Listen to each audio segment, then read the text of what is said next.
سارا صاحبہ over all ہم جی ایس ٹی پلس اسٹیٹس کی جب اب بات کر رہے ہیں، ظاہر ایک نئے فریم ورک کے اندر ہم نے جانا ہے 2027 کے اندر، اور اس کے لیے ہمیں بہت ساری اصلاحات بھی کرنی ہے، اپنی تیاری بھی کرنی ہے۔ ایک بہت بڑا سیکٹر ہمارا جس پر ہم ریلائی کر رہے ہیں، سب سے زیادہ ایکسپورٹ جہاں سے ہو رہی ہیں 70%، وہ ہمارا ٹیکسٹائل سیکٹر ہے۔ لیکن اوور آل جی ایس ٹی پلس اسٹیٹس کی جب ہم بات کر رہے ہیں، آپ کیسے دیکھ رہی ہیں اس کو؟ پاکستان کے لیے یہ کتنا اہم ہے؟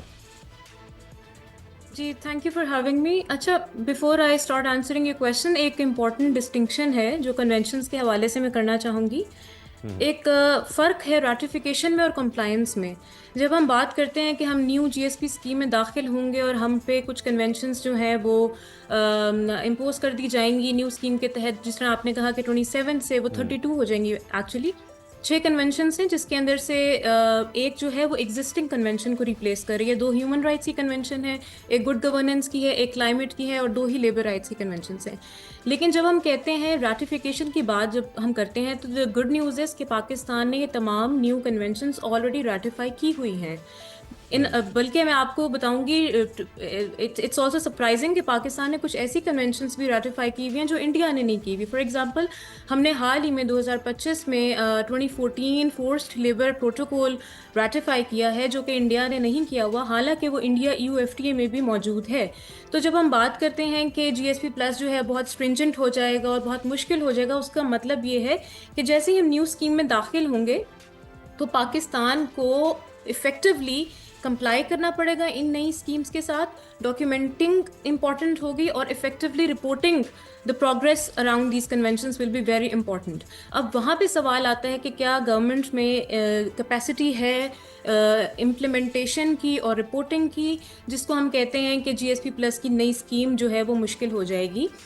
دوسری بات یہ ہے کہ ہماری، جس طرح کہ آپ نے ذکر کیا کہ جو میجورٹی آف ایکسپورٹس ہیں وہ EU کو جاتی ہیں، 30% ٹوٹل ایکسپورٹس EU کو جاتی ہیں، 40% ہماری ٹوٹل ٹیکسٹائل ایکسپورٹس EU کو جاتی ہیں۔ لیکن ہمیں یہ چیز بھی ریلائز کرنے کی ضرورت ہے کہ انڈیا نے ایک بڑے طویل عرصے کے لیے بھی جی ایس پی استعمال کیا ہے۔ انڈیا نے جنوری 2026 تک یورپین یونین کا جی ایس پی اگریمنٹ استعمال کیا ہے، اور اس کے بعد وہ FTA میں آیا ہے، اور FTA میں جاتے جاتے بھی انڈیا کو 20 سال لگ گئے نیگوسیشنز کرتے ہوئے۔ تو آپ اب اندازہ کر لیجئے، وہ بات آپ کی ٹھیک ہے، لیکن جب آپ FTA کا ذکر کر رہی ہیں جو فری ٹریڈ ایگریمنٹ کہلاتا ہے، ظاہر یہ 2 طرفہ ایک ایگریمنٹ ہوگا بھارت کا اور یورپی یونین کا۔ اگر یہ کامیاب ہو جاتا ہے، پاکستان کو بھی کچھ اس طرح کا سوچنا چاہیے آپ کے خیال میں؟ تو اگر پاکستان فی الحال we do not have any other agreement in the west, جب تک ہمارے پاس کوئی اس طرح کی کوئی آلٹرنیٹیو پروپوزل نہیں ہے تو we have whatever we have, we should try our level best to retain it. G S P کی جو رپورٹ ابھی ریسنٹلی آئی ہے، جس کا آپ نے ذکر کیا ہے شروع میں، وہ رپورٹ مینشن کرتی ہے کہ ہمیں صرف 2024 میں 732 ملین یوروز کی، جو کہ لگ بھگ $800 ملین بن جاتے ہیں، صرف ایک سال میں ٹیرف ایگزمپشن ملی ہے۔ تو جب ہمیں ٹیرف ایگزمپشن ایک سال میں ملی ہے، تو اگر آپ اس کو ایکیومولیٹ کر دیں اوور دا کورس آف 13 یا 14 ایئرس، تو آپ سوچیں کہ کتنی بڑی ایگزمپشن ہے جو کہ پاکستان کو یورپین مارکیٹ میں ملی ہے۔ unless and until we have any other alternate proposal, we have any other bilateral agreements, we must retain whatever we have۔ Exactly. اور شکیل صاحب، اگر ہم ظاہر ہے جب اس ایگریمنٹ کی بات کر رہے ہیں اور ہمارا سارا معاشی ٹیم کا دھیان اس طرف ہونا چاہیے، تو پھر ہمیں یہ بھی دیکھنا چاہیے کہ ہماری ٹیکسٹائل سیکٹر، جس کی سب سے زیادہ ہم دیکھ رہے ہیں کہ ایکسپورٹس میں حصہ ہے، اس کا جو پوٹینشیل ہے وہ بھی ہم فلی استعمال کر سکیں۔ ظاہر ہے جتنی ہم ایکسپورٹس بڑھا سکتے ہیں وہ بڑھا سکیں، تو پھر حکومت کو یہ بھی سوچنا چاہیے کہ ہمارا جو ٹیکسٹائل سیکٹر ہے ان کی کیا مشکلات ہیں، ان مشکلات کو بھی دور کیا جائے۔ بالکل، مشکلات دور ہونی چاہیے، اور جو جس طرح کا انوائرمنٹ ہے، آپ کی ہائی انرجی کاسٹ ہے، آپ کی کاسٹ آف ڈوئنگ بزنس زیادہ ہے، آپ کی مارکیٹ کے اندر اس طرح کی اسٹیبلٹی نہیں ہے، آپ کی پرائسز میں فلکچویشن ہے، پھر ریجنل جو ٹینشن ہے، حالات بن رہے ہیں، اس میں تو اور زیادہ پاکستان کی جو ایکسپورٹس ہیں، جو پاکستان کی جو ٹریڈ ہے، وہ انڈر سٹریس ہے۔ ظاہر ہے پاکستان نہیں، باقی ملکوں کی بھی ہے، لیکن ہماری چونکہ بیس کم ہے، ہماری ایکسپورٹس لمیٹڈ ہیں as compare to regional countries جن کی ایکسپورٹس زیادہ ہیں، تو ہمارے پاس کشن یا مارجن کم ہے۔ تو ویسے بھی کہتے ہیں کہ نو لنچ از فری، تو اگر ہم ڈیوٹی فری ایکسیس لے رہے ہیں یورپی مارکیٹ سے، یا لمیٹڈ کم اس پہ ڈیوٹی لگ رہی ہے، تو یہ فار ایور نہیں ہے۔ اس کے لیے آپ کو صرف توثیق کرنا جو ہے وہ کافی نہیں ہے، آپ کو